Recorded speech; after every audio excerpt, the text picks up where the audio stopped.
बिल्कुल, और साथ ही साथ कुछ और भी खूबसूरत तस्वीरें आई, उस पर भी मैं जाऊंगी क्योंकि ये तस्वीरें बहुत कुछ कह रही थी कि आपने देखिए पूरी दुनिया को कैसे खादी में उतार दिया। ये भी बहुत कुछ तस्वीरें अपने आप में कह रही थी, मैं उस पर भी आऊंगी। लेकिन एक छोटी सी रिपोर्ट यहाँ पर दिखाते हैं G20 समिट के दौरान और कौन कौन से इसके अलावा बड़े फैसले लिए गए। यूं तो हम सभी पर विस्तार से चर्चा कर रहे हैं, लेकिन जरा एक आपको यहाँ पर दिखाते हैं रिपोर्ट के जरिए।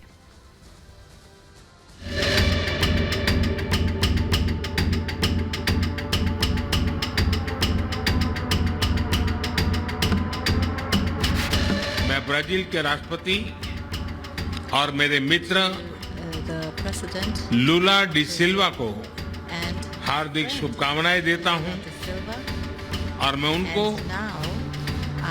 प्रेसिडेंसी का गेवल सौंपता हूं। प्रधानमंत्री मोदी ने अगले साल होने वाली G20 सम्मेलन की अध्यक्षता के लिए ब्राजील के राष्ट्रपति को G20 का गेवल सौंपा और इसके साथ ही दिल्ली में G20 शिखर सम्मेलन का समापन हो गया। योर हाइनेसेस, एक्सेलेंसीज, इसी के साथ मैं G20 समिट के समापन की घोषणा करता हूं। One earth, one family, one future का रोड मैप सुखद हो। स्वस्ति अस्तु विश्वस्य। लेकिन 2 दिन तक चले इस सम्मेलन में कई ऐतिहासिक फैसले हुए, जिससे अमेरिका, फ्रांस, ब्रिटेन समेत दुनिया के सभी शक्तिशाली देश भारत की कूटनीति के कायल हो गए। सबसे पहले भारत के प्रस्ताव पर सर्वसम्मति के साथ अफ्रीकन यूनियन को G20 की स्थायी सदस्यता मिली। इसके बाद नई दिल्ली डिक्लेरेशन पर भी मुहर लग गई। पहली बार 73 मुद्दों पर सहमति बनी। सभी देशों ने नई दिल्ली घोषणा पत्र मंजूर किया। हमारी टीम्स के हार्डवर्क से और आप सभी के सहयोग से नई Delhi G20 leaders summit declaration पर सहमति बनी है।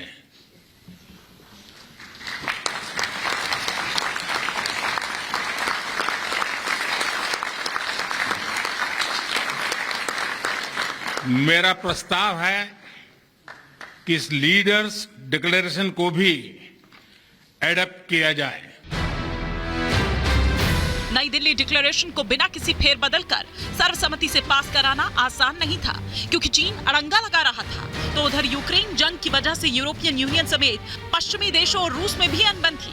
लेकिन इन सब के बावजूद भारत ने ऐसा प्लान बनाया जिस पर सभी सहमत हुए और नई दिल्ली डिक्लेरेशन पर मोहर लग गई। मैं इस डिक्लेरेशन को एडॉप्ट करने की घोषणा करता हूं।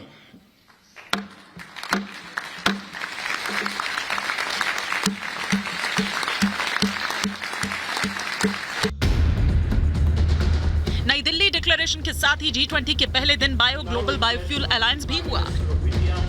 यह बड़ी उपलब्धि भी पीएम मोदी के खाते में दर्ज हुई। ग्लोबल बायोफ्यूल अलायंस दुनिया में वैकल्पिक व स्वच्छ ईंधन को बढ़ावा देने का प्रयास है। भारत के अलावा अमेरिका और ब्राजील इस नए अलायंस के फाउंडिंग मेंबर हैं। ग्लोबल बायोफ्यूल अलायंस के लॉन्च होने के बाद तीनों फाउंडिंग मेंबर समेत अर्जेंटीना और इटली जैसे कुल 11 देश इससे जुड़ चुके हैं। इस अलायंस का उद्देश्य बायोफ्यूल्स के मामले में वैश्विक भागीदारी को मजबूत बनाना और उनके इस्तेमाल को बढ़ावा देना है।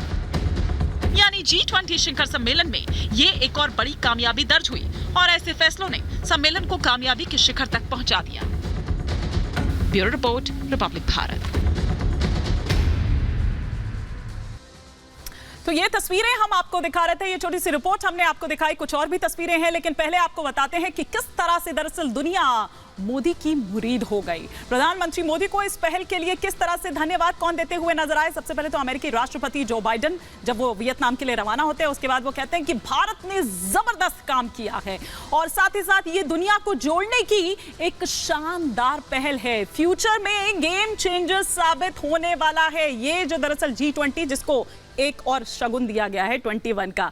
10 साल में हम इससे हकीकत साबित कर देंगे, ये जो बाइडेन के शब्द हैं जो कहा गया। फिर वहीं अगर हम बात करें फ्रांस के राष्ट्रपति इमैनुअल मैक्रो की, मैं नई दिल्ली से वादा करता हूं। क्या वो वादा कर रहे हैं कि इकोनॉमिक कॉरिडोर में फ्रांस निवेश करेगा। ये बड़ी बातें निकलकर सामने आई, शानदार टेक्नोलॉजी भी देगा। तो ये देखिए किस तरह से आदान प्रदान होगा, इससे कई देशों का विकास होगा क्योंकि नया इंफ्रास्ट्रक्चर जो है वो इससे बनेगा। साथ ही साथ अगर मैं बात करूं यहां पर उर्सुला वॉन डेर लीन की, जो कि यूरोपियन यूनियन चीफ है, उन्होंने कहा कि ये एक ऐतिहासिक फैसला है और इससे जो रेल नेटवर्क है वो दरअसल बनेगा। मोदी का विजन शानदार है, ये फास्टर है।